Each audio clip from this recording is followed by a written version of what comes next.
We are here today with Mike Russell, who is a doctor of physical therapy. He received his formal training and education at University of Las Vegas, and he is also a certified strength and conditioning specialist. Welcome to the podcast, Mike. Hey, thanks for having me, Jake. Appreciate Absolutely. Well, tell the listeners a little bit about why you got into physical therapy. So I've always had a desire, passion to help people in whatever way it was. I think initially it was going to be through the lens of law enforcement. Loved that idea and did the ride-alongs and knew police officers and thought about getting into the whole FBI and working my way up. As I got involved in college, started doing a little bit of study, I was like, yeah, I don't really like the criminal mind all that much. And so instead of going, let's focus on criminal mind or mind diseased individuals, let's just go with injured individuals. So I got a new, I declared a new major, started looking down the list and went, wow, sports injury management's kind of fun, health-related things, CPR. And so as I got into that, I met my wife. Her two older brothers, one was a physical therapist, graduated from USC. The other was at UNLV's physical therapy program. And then a third brother of hers is a physical therapist. So there's four of us in the family that are physical therapists. So now I get help different way. And did you start at your current practice right out of your formal training? It took, I went to work for a mentor, and I thought that was a good way to go. The intention was to take over his practice, but his practice was his, and to take it over I don't think was going to happen. And so after 2 to 3 years, I started on my own. I did kind of a different path. And then from that path, I went in and bought my first brick and mortar company. And then from that brick and mortar company, I grew, I sold, and now I'm growing again. When you started your own specialty, was there a particular field that you wanted to focus on for physical therapy? I've always liked it's called outpatient orthopedics. So just meaning we're not in a hospital setting. It's not an institution of sorts. It's somewhere where people can go to find healing for neck pain, for low back pain, a running injury, a lifting injury. One of those kind of areas. I really enjoyed. People who are admitted into hospitals aren't always very happy about the condition that they're in, although they got themselves there. But now with my outpatient type of a setting, people come to me, and oftentimes I'm the last of the line. They've gone through medical doctors, they've gone through surgeons, they've gone through pain management. They get to me and go, "What's the answer?" And I can't always give them the answer, but at least I'm helping them on the right path there.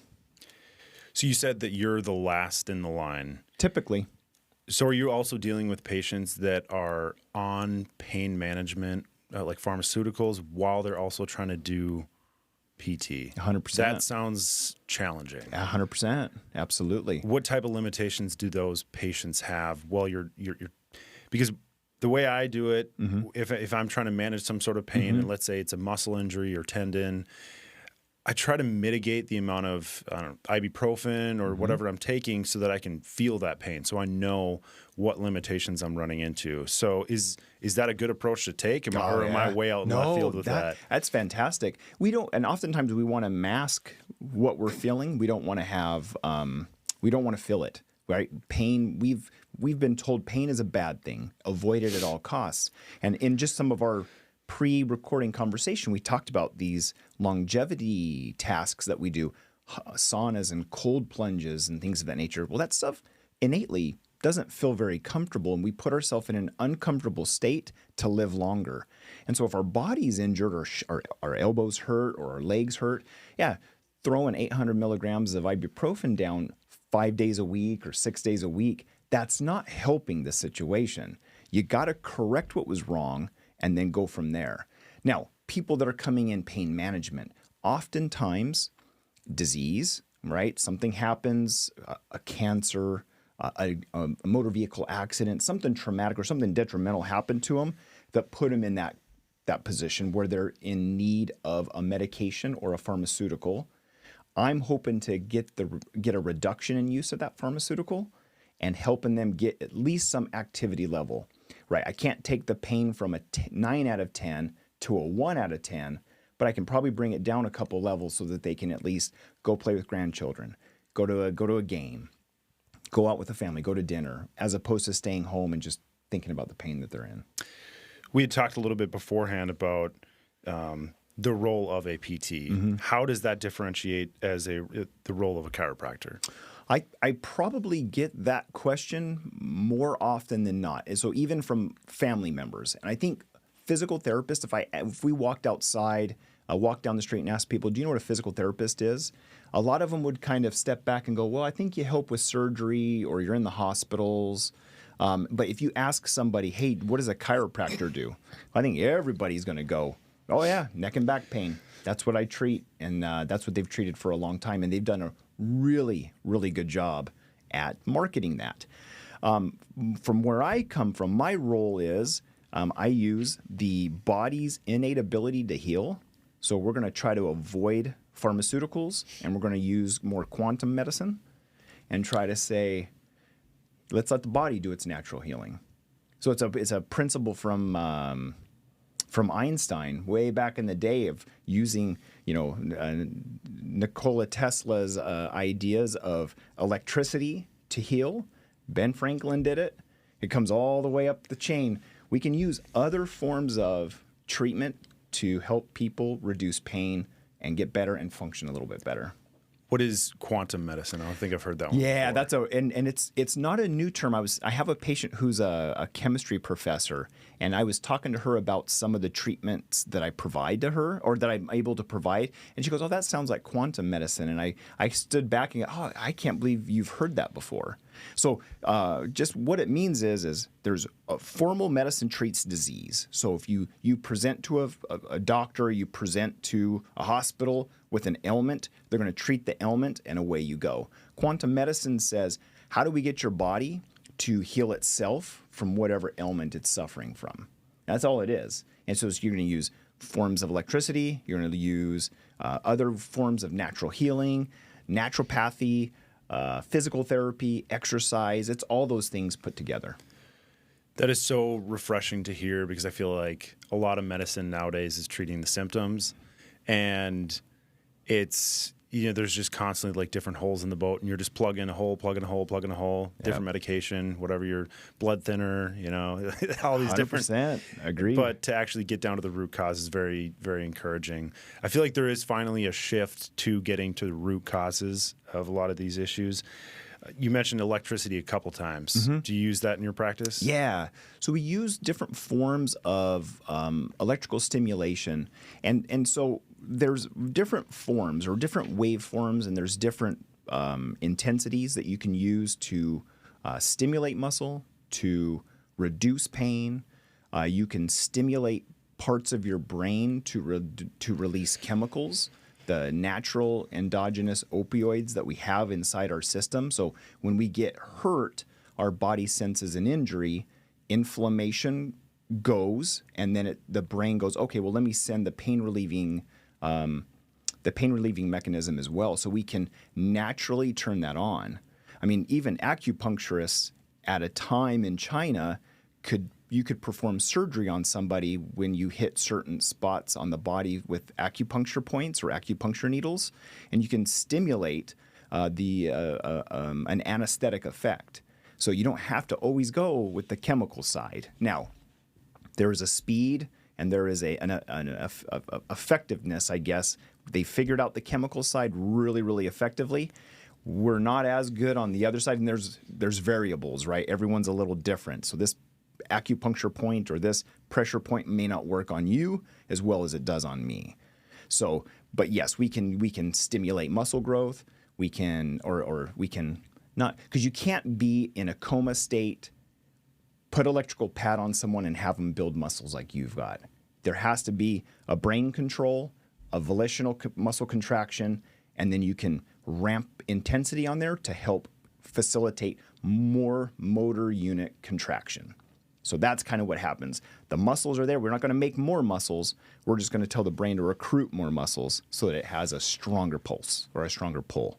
So you guys are doing that to help to assist with atrophy or excuse me, like build up muscle mass. Try to negate some of it, and try to get some of the effects of a postoperative condition. So one of the most common ones is an ACL reconstruction. So a knee surgery to correct a ligament that was injured during whatever athletic performance or whatever it was. But that quad, in the presence of that swelling and pain, the brain will just stop recruiting as many muscles. So the same muscle fibers are all there. It's just not stimulating them. Okay. That makes more sense. I got to try that because I've seen a number of individuals put the pads on their legs, and there's been some claims. I can think of this one ad that always pops up on my Instagram. It's a product that you put these pads on your legs, and they make a claim of an increase of blood flow of like 500%. And it was such a extreme claim without a lot of like scientific backing. Right. And I kept commenting, and I think they kept deleting my comment. And I was like, where are you getting this 500% from? That's bold. I don't know how that would happen. That's interesting. Well, the claim of increasing blood flow 500% was interesting because I'm like, is it increasing your heart rate? Are you increasing the rate? You know, like it just didn't make a lot of sense to me. But getting back to the pain that you had mentioned a couple of times, what can you talk more on a scientific basis? What is the pain like actually caused by in the body, and how are you guys treating that? So, from a physical therapy standpoint, we're trying to manipulate the brain into ignoring, because the brain receives signals, right? So a signal from an elbow goes to the brain interprets that signal, and then will give a response, either shut down, send inflammatory, the inflammatory elements, or it will ignore it and go into a chronic state of inflammation if it's not addressed. And in some facts, when we have neck pain for a period of time, oftentimes someone will come in and say, my shoulder is killing me. I can't sleep on my side. I can't lift my arm up overhead. And we go, well, what did you do? Nothing. I don't do anything. I don't play sports. I don't lift. I don't do anything. So as we examine, we'll look above and below the site of injury, and I'll say, well, let's just look to the right if it's the right shoulder. As they look to the right, oh, there's a wince or a grimace. And you're like, well, what's wrong with your neck? Oh, my neck's been killing me forever. And so we call that a double crush injury, where there's initially neck, it'll radiate into shoulder. And that's because of some of the, moving in different ways and compensation, but they'll also get all the way down to the elbow. All of a sudden they're in seeing me for an elbow problem. And I had a neighbor, a good friend. He's like, there's something wrong with my tricep. I'm like, there's nothing ever wrong with people's triceps. Triceps are solid. Never.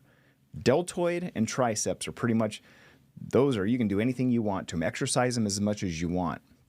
Nothing really happens. Other than tennis elbow? And tennis elbow is different. So that's actually going distal or away from the elbow. That's actually a wrist issue.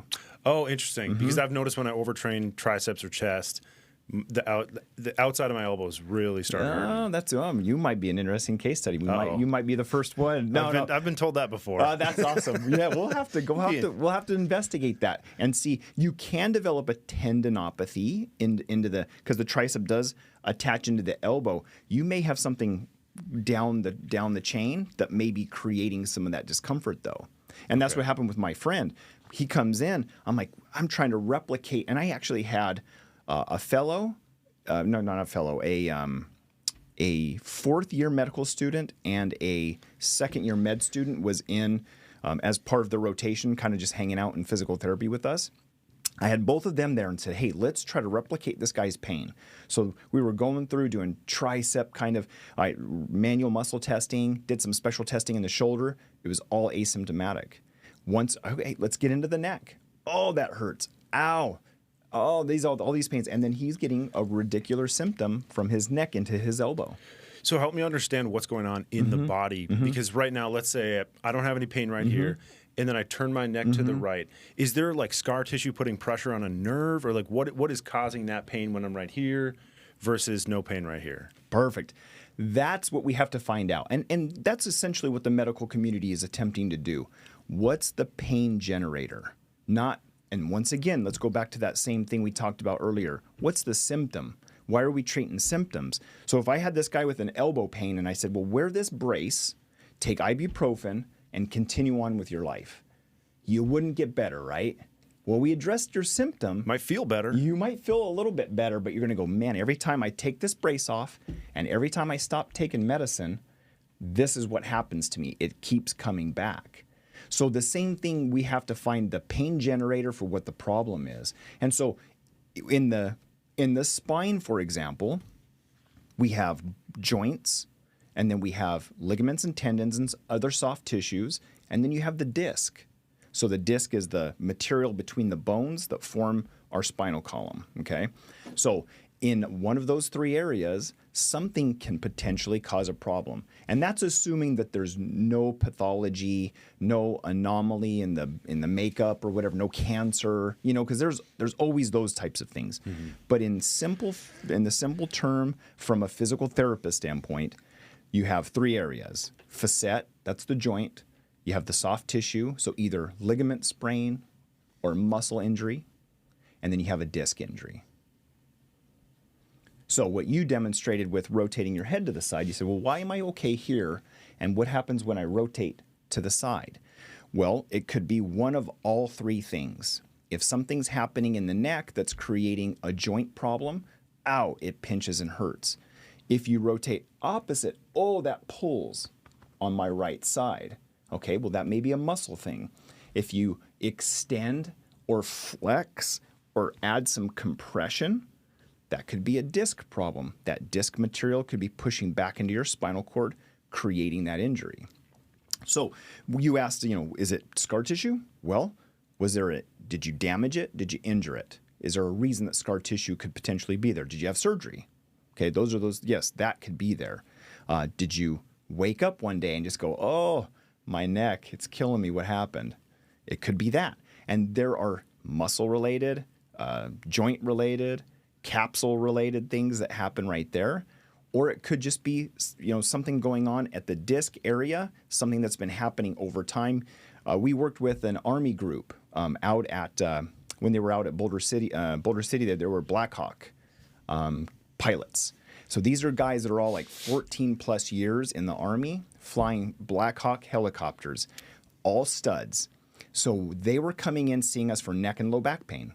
The flight doctor would just like send them in rotation. He's like, look, these guys are career guys. They have to fly missions. They're not doing combat missions, but we still need them. They've got to fly. So they'd come in. They were willing to do just about everything. We put them through everything, got them back, got them in the helicopters, and got them going. The flight doctor says, hey, why don't you come out and why don't you see what some of these guys are doing? So we went out there and said, okay, show us the setup. He goes, well, let me show you the helmet. The helmet was like 25 pounds. So you put this big helmet on with night vision. All missions are at night, right? You put these night vision goggles on and it runs your head a little bit forward. And then their chairs that they're sitting in the cockpit, I mean, it's almost 90 degrees. Like, so they're sitting vertical. They have to use their feet to manipulate the pedals that adjust steering on the helicopter, and then they're holding controls. And so, well, how long is a mission? Up to about 3 hours, 4 hours. So I'm like, if they don't have to refuel. Yeah. Because then they got to go right back up. Yeah. 6, 7, 8 hours, yes. a long time. Yeah, so I'm going, man, now I know why these guys are coming to me with neck pain. And so we just have to address, okay, they're going to carry a load for a long period of time and have to maintain positions. So we tried to decompress just a little bit. So we wanted to take a little pressure off of the joints and the discs and help them out there, relax muscle and help build up strength.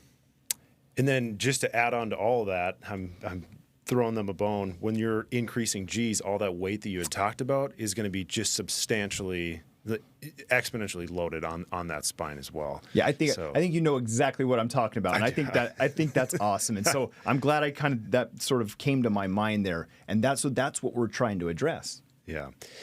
So getting back to the pain, you had mentioned it's pinching, twisting, and rubbing.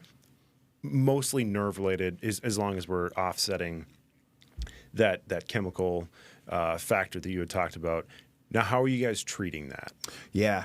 So we talked a little bit about the electrical effect that we can stimulate a tissue to either reduce a signal or we're trying to manipulate. So we're always trying to physical therapists are trying to manipulate something in the body, right? So we talked about the signals going to the brain. Well, there's 3 nerve fibers that are going from our sensory. We have sensory, motor, and then interneurons.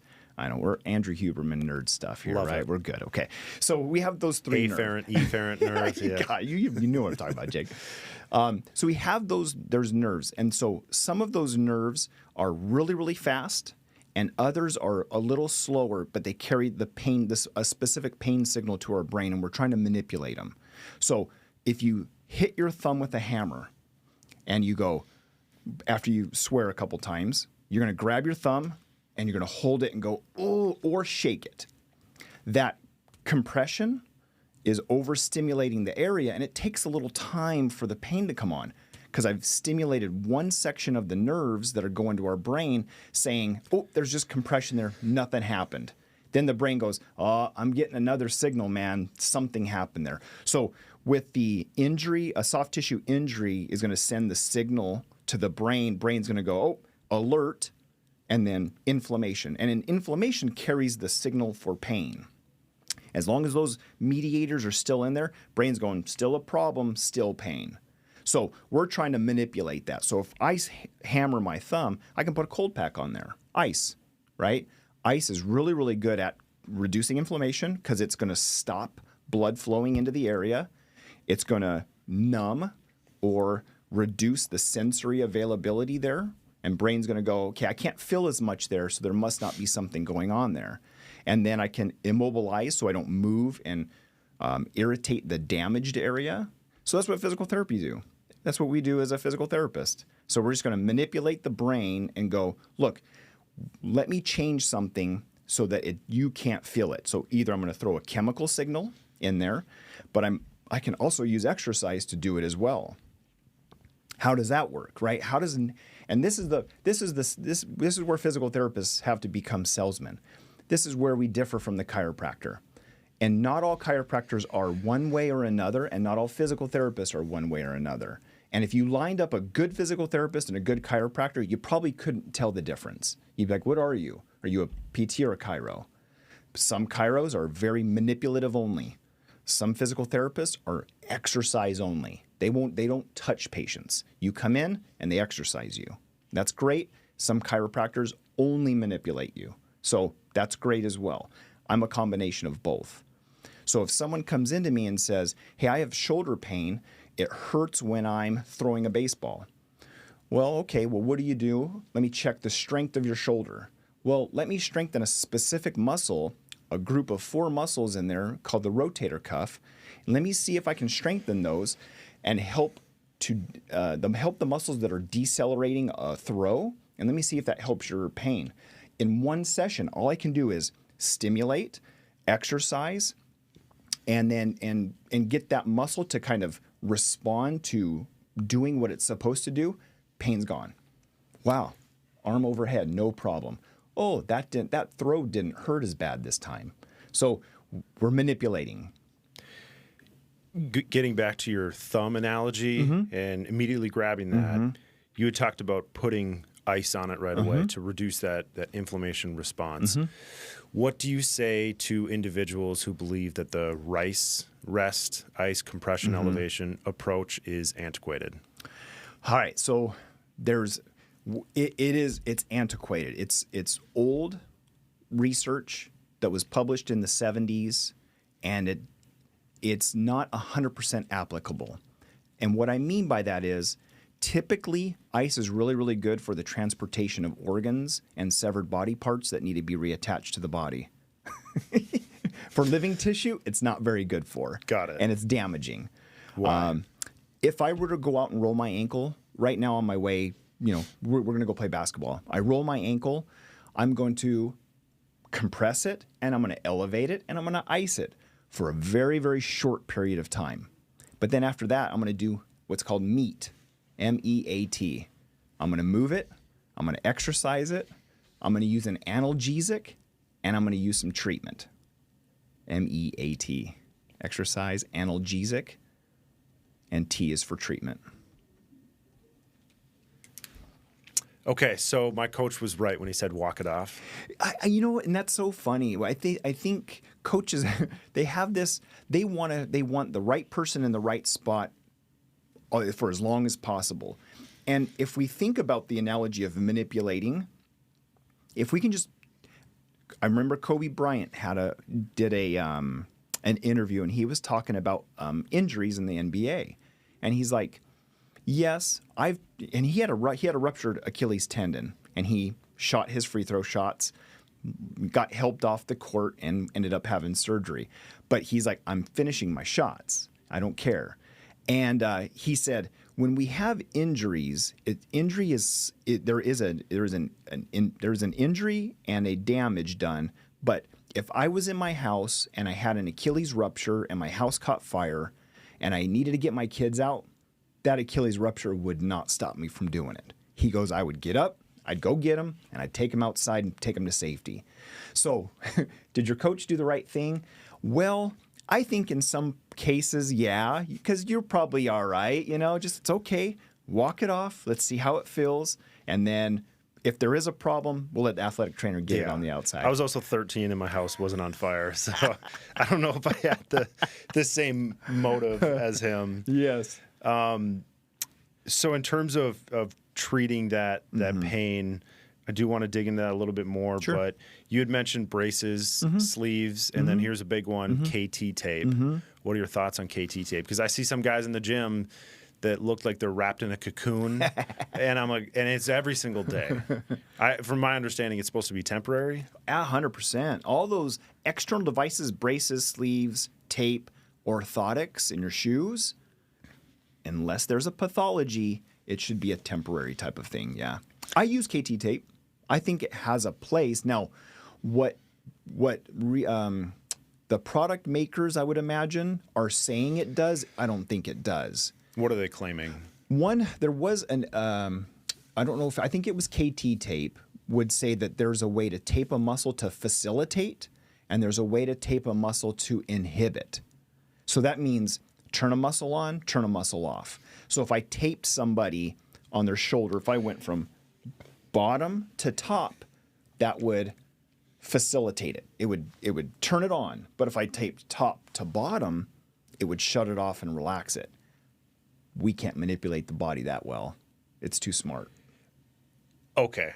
So when people are trying to shut off the activation of a muscle, are they trying to fix a muscular imbalance?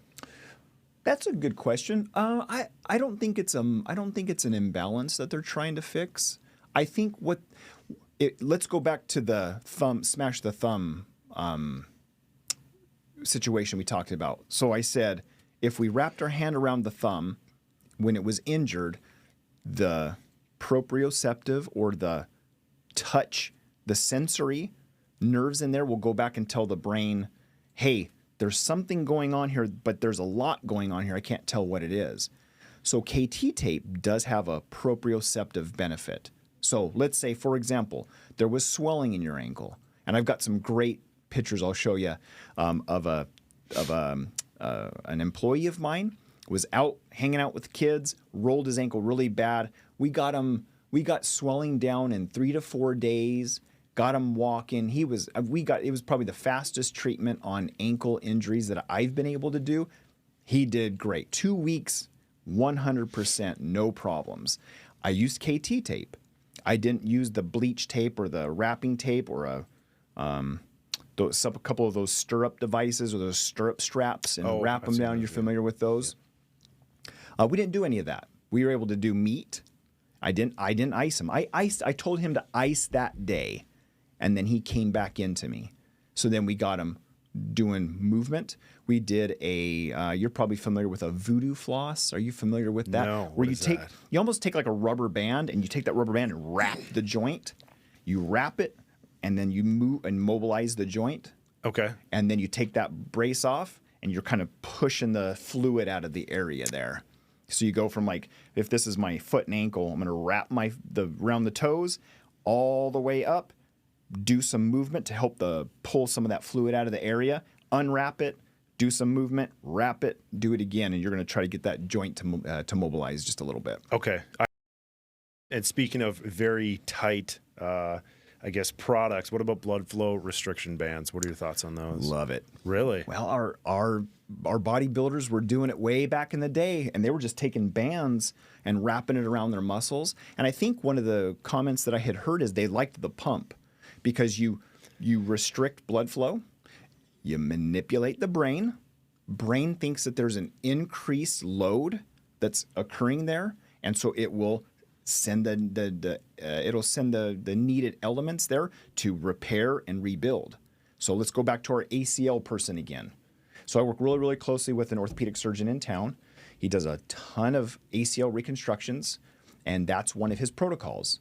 Blood flow restriction has to be used at the onset of physical therapy, 6 weeks post-operative. So we put a constrictive band that blows up. It's basically a blood pressure cuff.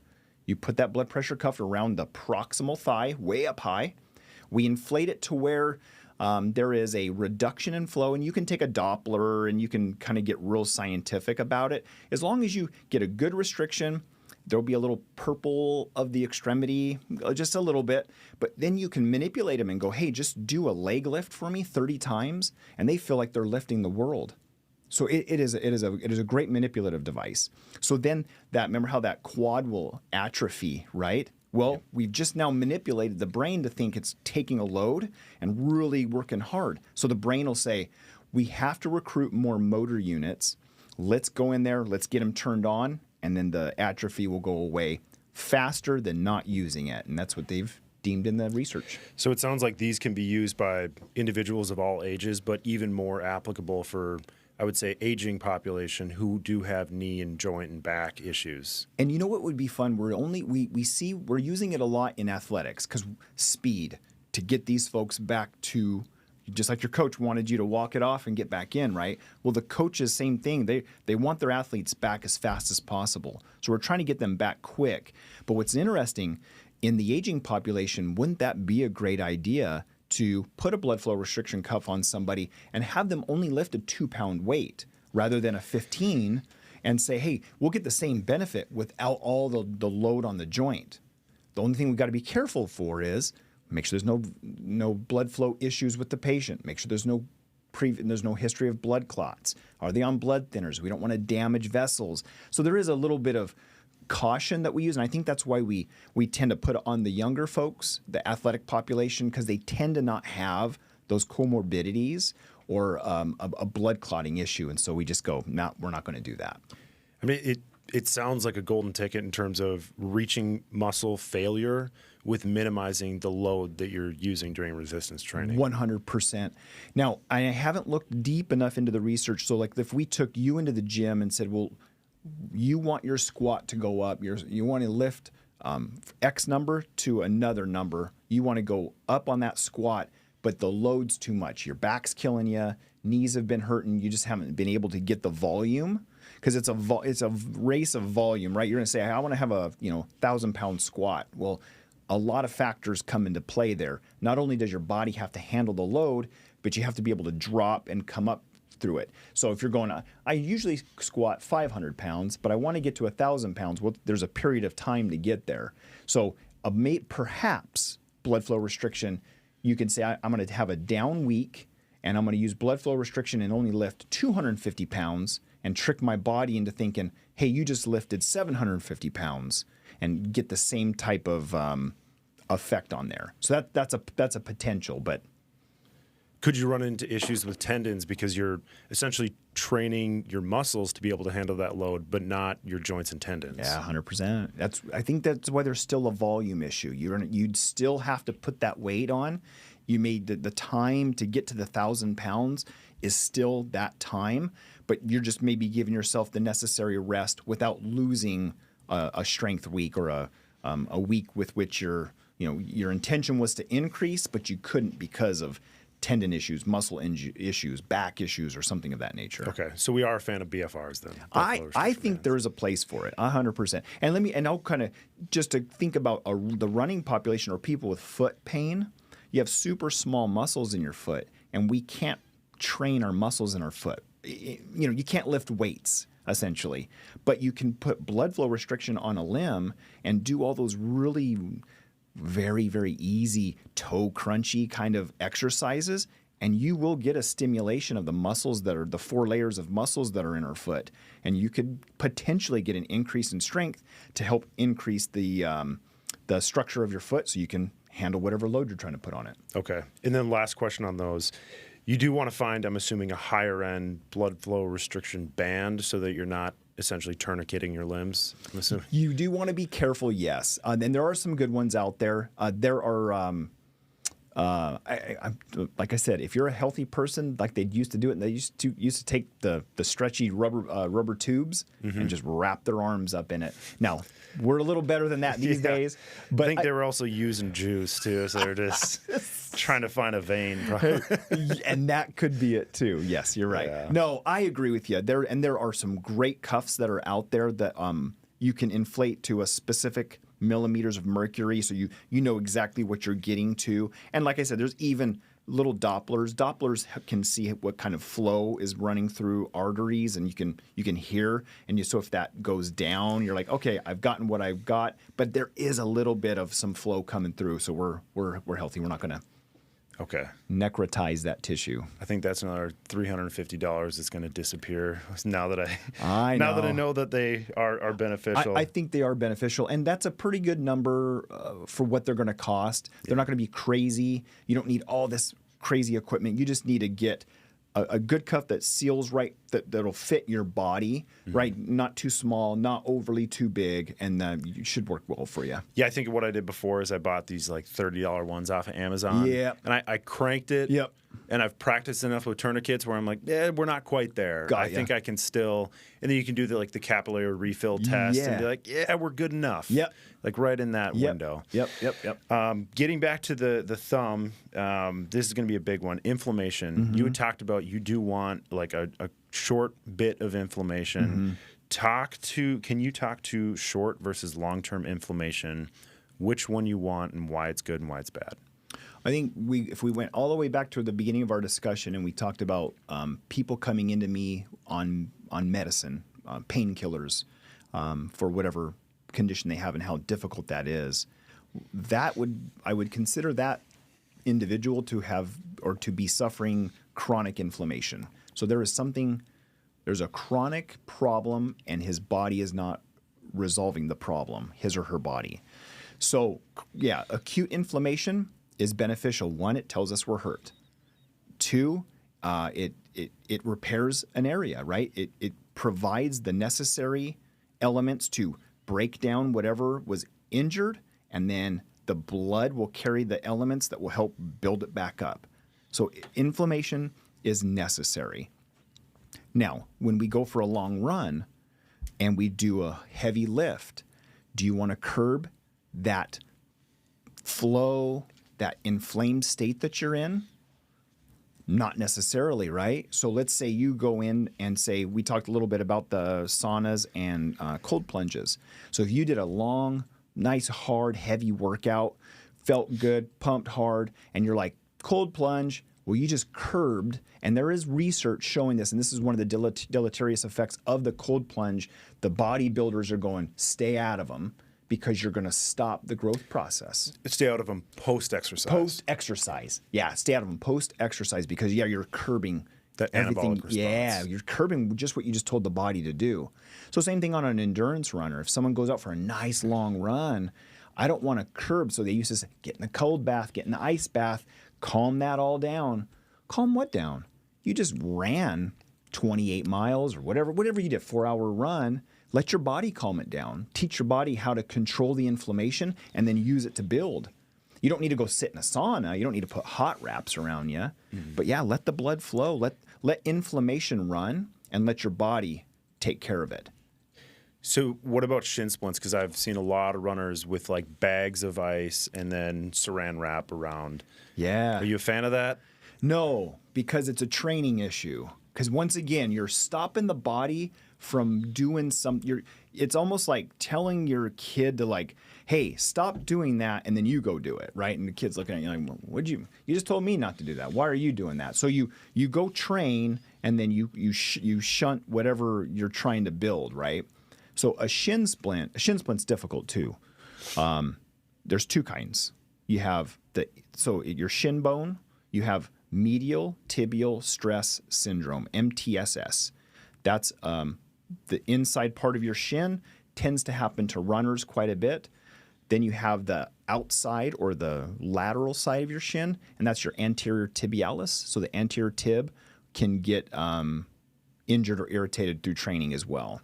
So what tends to happen in our runners, when our runner's heel hits the ground, we go into some form of pronation.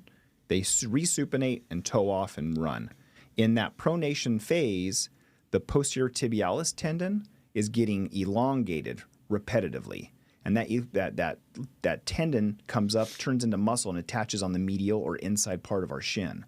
It's a training error. You've just done too much too soon for what that tendon can handle. That or your training equipment, shoes, are really wearing down, and you're pushing through a lot of training and going, hey, I don't have either money or time to go buy shoes, and I need to get the training in.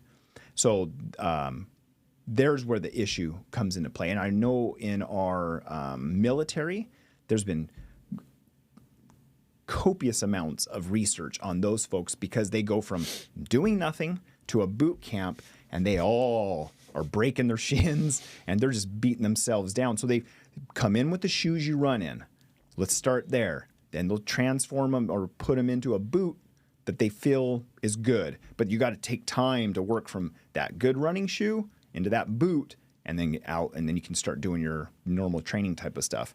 So when we talk about that, training error, doing too much too soon, and then a shin splint actually develops from a weakness, right? So the muscle's function is to absorb or to absorb the shock that you're placing on it. So when you run, your calf, your soleus takes on the majority of that, but then the posterior tibialis is controlling how much your foot is rolling in. So you're trying to manage a shin splint, but it basically just comes down to your training error. It's something that you caused. What are general recommendations you would give the listeners to both prevent and treat shin splints? Good, and I appreciate this because there was one of my colleagues said he went and was marketing a physician, and the physician kind of in his way wanted to test the physical therapist and said, well, what would you tell a patient if I sent them to you with shin splints? And he kind of went into a training program. He goes, well, I'm going to determine which side it is. I'm going to do this. I'm going to do that. And the doctor's like, no, just tell him to stop. And I kind of walked away. And I'm like, well, that's kind of stupid. Like, that's not good advice. That's not helping anybody, right? It's just saying, hey, stop doing what you enjoy doing and see you later, right? That doesn't help, right? So you have to sit there and go, okay, what would my recommendations be? Okay, check your footwear. Are you wearing a decent shoe? Are you wearing the right shoe? And that's another discussion I think we could get into. Are you wearing the right shoe? What's your training? So are you familiar with Strava? Does that sound familiar? So Strava is it's most people when they go for a run or do an exercise, you can start it. It will monitor the distance and speed and all where you went. So when I have a patient that comes in who's an active runner with a complaint of shin splints, I'll ask them to pull up their Strava.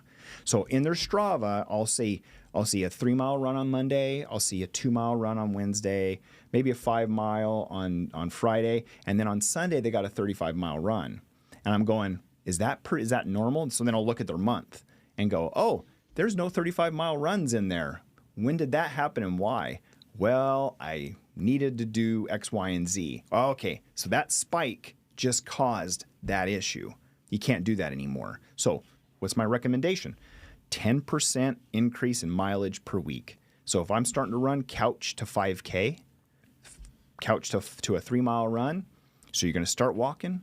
You're going to start walking without pain. You're going to walk, run. You're going to run. If you have some pain, you're going to go back to the walk, run. All right, and then you're going to walk, run, and run to where you don't have pain, and then you're going to keep building up, and you're going to go, oh, I just ran a mile. Okay, after that, you're going to go 1 mile, 0.10. Then 1 mile, 1.2, or 1 mile, 0.20, and then just keep building it up from there. First thing that comes to mind is egos have to be such a hindrance on that progression, because I'm 30 right now, and I know how easy it was for me to run 5, 6, 7 miles at age 18, at age 20. So if I haven't ran in a couple months, I go, yeah, I'm going to go for a 5-mile run. And then, nope. That's what I used to do. Yeah. You can't do today what you used to do. You gotta train for it. Yeah. Those 18s and, oh, man, if only to be 18 again, that would be awesome. Yeah, your body can just bounce back from everything. Pretty much everything. Yep. You had mentioned shoes. I look at some shoes, especially Hoka's. Yeah. There's another one that they have a lot of padding. What is your take on a lot of padding, little padding, especially with like those? Some of them have almost none with the little toe shoes. Yeah. What is your take on shoes? Yeah. It's so difficult. Nike ruined everything when they put 35 PSI on our heels. So the Nike Air ruined everything. It just kind of perpetuated this heel striking, I don't know, I guess that sort of makes us to where we are constantly on our heels. We're not midfoot, we're not forefoot anymore in our stances and our... So by putting that 35 PSI, people are like, that's where, since there's padding there, that's where the impact should be. Yeah. Instead of landing more flat-footed and then, I didn't think about that. Not only that, but then it lifts our heel up. Now we have heel elevation. We're not back down. So Nike had the greatest running shoe for the longest run. It's called the Nike Pegasus. They still make the Pegasus, but there's a variety of types. Now, okay, fast forward. So that was in the 70s, Steve Prefontaine days. Right? I don't know if you know who that is. I was born in 94. So look up Prefontaine. The dude's mustache is the best. He wore the shortest shorts. Dude was a great endurance runner. Okay. Yeah, he's a stud. You'd appreciate documentaries on Prefontaine. Those short shorts are coming back. They are back. And I cannot believe it, but they are. So fast forward, right? So then we went from Nike heel air in the heel and all that kind of fun stuff. Come forward, we started to get this. I'm trying to think of. I don't recall what came first, Hoka or the Vibram 5-finger toes. Nonetheless, we said, hey, we've got too much cushion. We've got to drop it. So we said, okay, we're going to take all that stack height out of a shoe like the Hoka. I believe the Hoka started doing it first. We said, hey, that's too much stack height. There's too much dependency on it. We're not going back to our roots. So we said, oh, yeah, go into a 5-finger Vibram shoe. It's nice and flat, no cushion.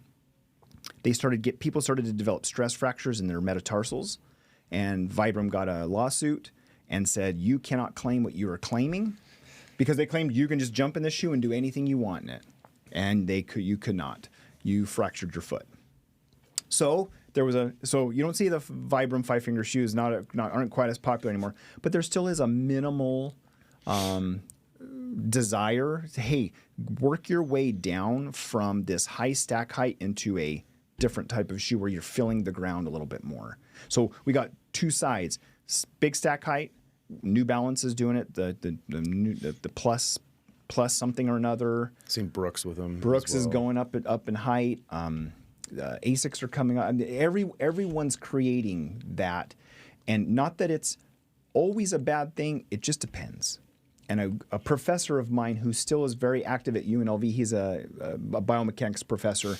Hoka approached him and said, this was early on, several years ago, said, hey, we want you to do research on our shoes to determine if it's the best shoe for the running population. And so he's got devices that will put like 500 miles on your shoe and show the wear and show how they break down over time and stuff like that. But he can accelerate it super, super fast. And so he ran the Hokas through this research project, and he went back and looked at it. And so the person doing this for Hoka came to him and said, well, what's your recommendation? He goes, it depends. And the Hoka person didn't want to hear that. They wanted to hear Hoka is the Hoka stack height is the shoe for everybody. That's where we need to go to. And so now you see Hoka, Bondi is the the highest stack height shoe, but now you see Hoka creating a normal stack height. No major increase. The heel drop isn't crazy, isn't off one way or another. But we see two extremes, and then everything comes back to the middle, and the middle works. Yeah, because it's hard to recommend what people call, like, I call myself, I can be a runner, but there's also people who are 150 pounds overweight, and it's like, are you going to give them the same shoe and the same recommendation? 100%. Probably not. No, it depends. Yeah, it all depends. Getting back to, we could probably talk for shoes for much longer. But in your clinic, I do want to focus a little bit more on that. Sure. Because I think a lot of people nowadays have lower back pain, neck pain. Sounds like that's the primary reason that patients are coming to your clinic today. That's the majority that I treat, and that's the majority I've treated for a lot of years. I don't treat a lot of post-operative patients. I treat more, pre-surgical. I will treat the post-low back surgery patients as they come in and find me. But yeah, the number one reason people seek out primary care outside of the common cold is the low back pain. That is plaguing. It is the number one work-related injury. And this is worldwide. The World Health Organization has put those statistics out for us. 80% of adults will experience a low back pain in some point in their life. If you experience one injury, you're gonna have a second one. It predisposes you. Are people coming into your clinic because of chronic issues such as posture, sedentary lifestyle, weight gain, or do you see it more as they did something, they tweaked their back, or maybe all those chronic issues led to a weakening of the muscles and then that tweaked it? What is the main reason that people are coming in? I think you hit right when you said that. Is it because of X, or is it because of all these postures, all these postural related issues, and then they bend down to pick up a pencil? Bam, back, ooh, or they bend and twist, or they're just at the gym. I've had several people. I was at the gym. I wasn't even lifting. I just put the weight down. I just sat down and either leaned forward and dropped weight or did whatever I had to do, and an injury occurs. And there are times where you cannot prevent it. And there's an instantaneous rotation in our spine that created an injury. You can't prevent it. You can't wear a brace, for all of your life, so you can try to create your own brace, core strengthening and stuff to try to prevent it. But, if you're in a violent, active sport, you're going to create issues. Things are going to happen. Injury is part of life, but low back pain will plague the couch potato too. I know as I've gotten older, I feel like I'm making more noises when I'm standing up, and that lower back starts to bother you. One exercise that I found it works well for me is laying on my back, put my legs in a 90-degree angle, and then just rotating side to side.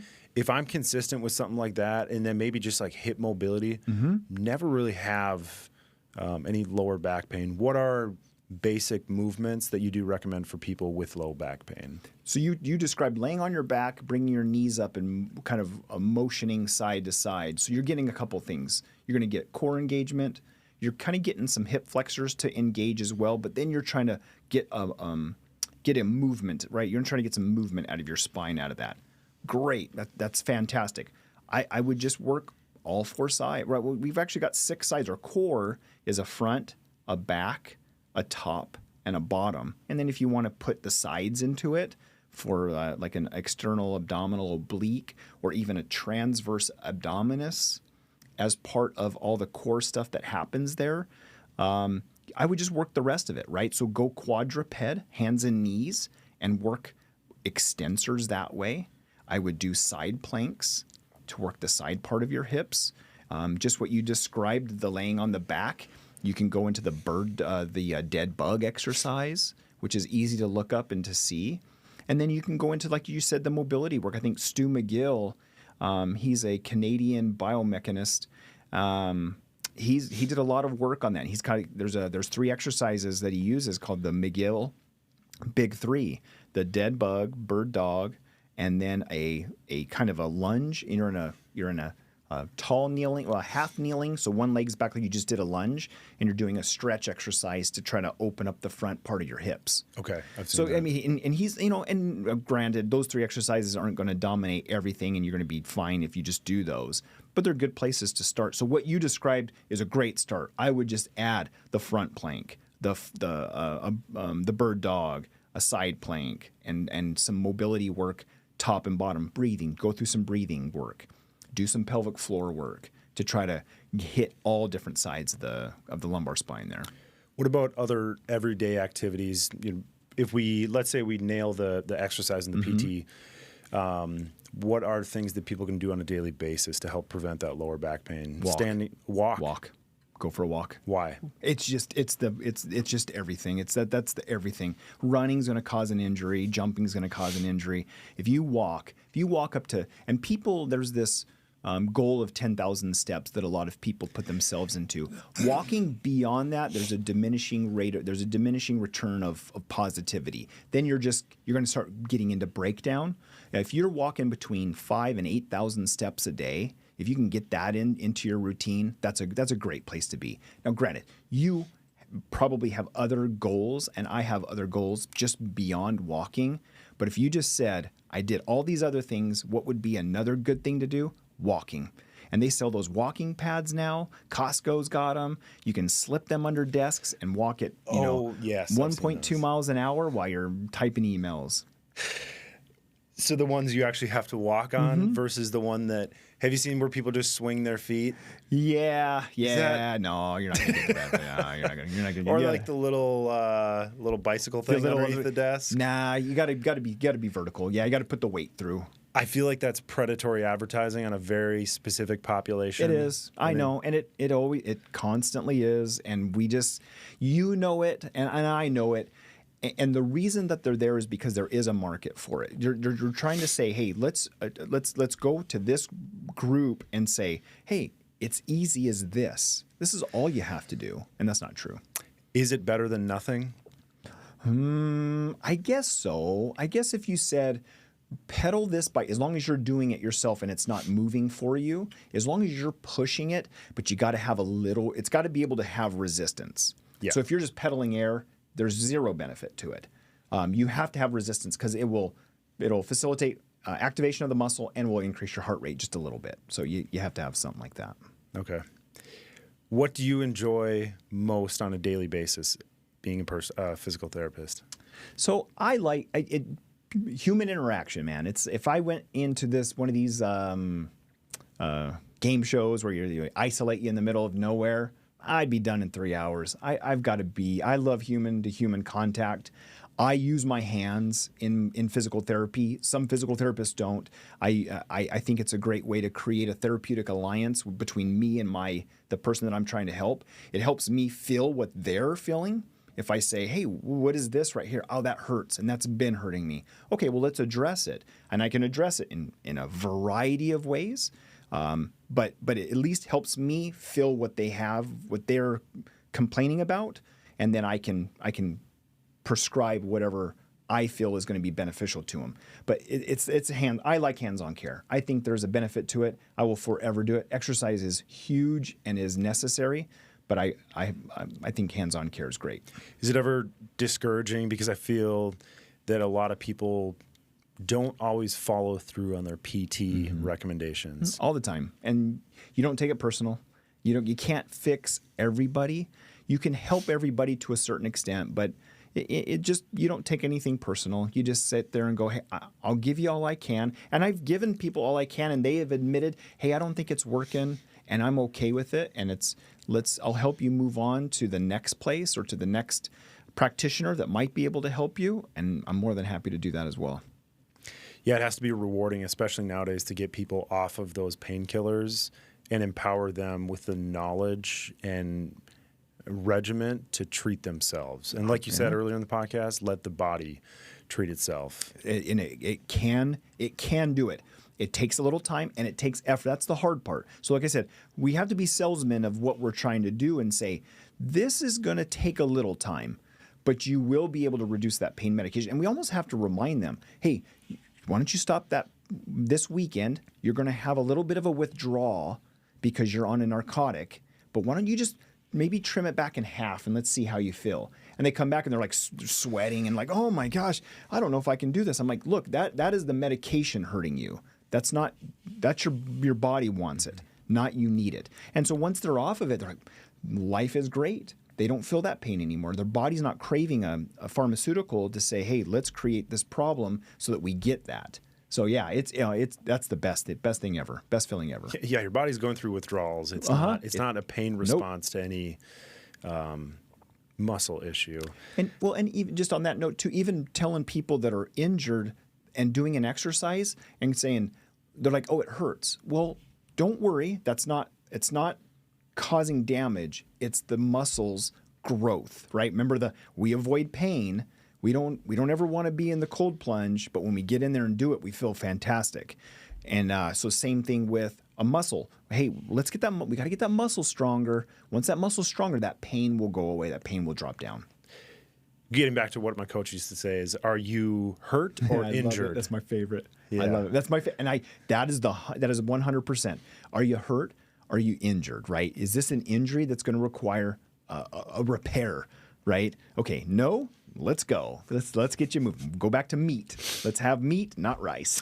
Yeah, and at that point, I had split my shin up the middle. Oh, so man. I had to get a screw in the bottom. Yeah, buddy, that was a bad one. Yeah, that was painful. Final question I have for you. It's kind of a doozy, but I do like to ask, since it is a longevity, health, and wellness podcast. We had spoke a little bit offline about how longevity is becoming a sport. Mm-hmm. People are taking several saunas, ice baths, focusing on their diet, 150 minutes of zone 2 cardio per week. Mm-hmm. It's becoming a sport. And sometimes you're offsetting maybe happiness now for a couple extra years on the back end. Mm-hmm. Why should people care about longevity? I liked that you brought that up and that we have that discussion, and we mentioned some of the popular podcasters that are out there. And there's a Netflix documentary about a gentleman that's Brian Johnson, who is doing everything to his body to give him the advantage. And I just think to myself, what if his DNA is coded to go cancer at this point and he's done? There's nothing, you can't stop that. You can't stop what was coded in your genes. I think he's trying to, but you can't do that. So I guess I hope it's for the right reason that people are saying, I want to live longer to create better humanity, right? We're in it. What the world that we live in it's super contentious, and even podcasts, Instagram and Reels and TikToks, the ones that get attention are the viral ones. That have the most virality, that have the most hate, that have the most, what can I talk to Jake about today? And should I start just slamming another profession and being like, that'll get some hits. It'll get some conversation going. That's not what we're here for. We're here to try to help people. We want humans to be better, live longer. Well, if we don't want to live longer if we're just hating each other, we got to live longer and love each other. So hopefully that's where we get to.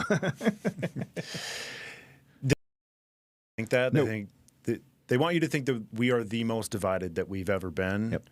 But I just got done watching the O.J. Simpson documentary series, and that, I would say, that was a pretty divided time. Wow. Yeah. That's a good point. That's a good point. I don't think we're that divided, especially when you sit across from somebody and have a beer or have lunch. Mm-hmm. A lot of people are pretty like-minded, but as soon as you hop on your device or computer and you are hidden in an anonymous profile, people get a little weird. And I think we need to come back together and have face-to-face conversations. I agree with you. And if somebody made this isn't me saying it, someone said the loud minority is screaming so loud and are this entertainment that we partake of throws that at us. And so it makes us think that the world is in a worse position. And I don't think it is. I agree with you. I don't think we're not near that. And we just need to start, we need to have more and more face-to-face conversations and ask a difficult question and understand somebody and go, oh, I had no idea that's why you felt that way. And I think we'll be better off. Yeah. Couldn't agree more. Mike, do you care to shout out your practice? I appreciate that. I'm owner of Elevation Physical Therapy. We will have been open 3 years. I'm over in the kind of the Henderson area, Seven Hills, Horizon Ridge and Jeffries area. Southeast Las Vegas. Southeast Las Vegas. Been there. I love what I do. I love who I treat. I treat active adults that want to keep doing the things that they love without surgery, injections, and taking pills. And so that's what I help my patients do. Do you have any online videos or programs that people can follow along with? I'm active on Instagram. I just started the whole TikTok thing once it got kind of put back on. I'm like, let me jump on there You're real quick. Actually one step ahead of me. Oh, yeah, okay. Yeah.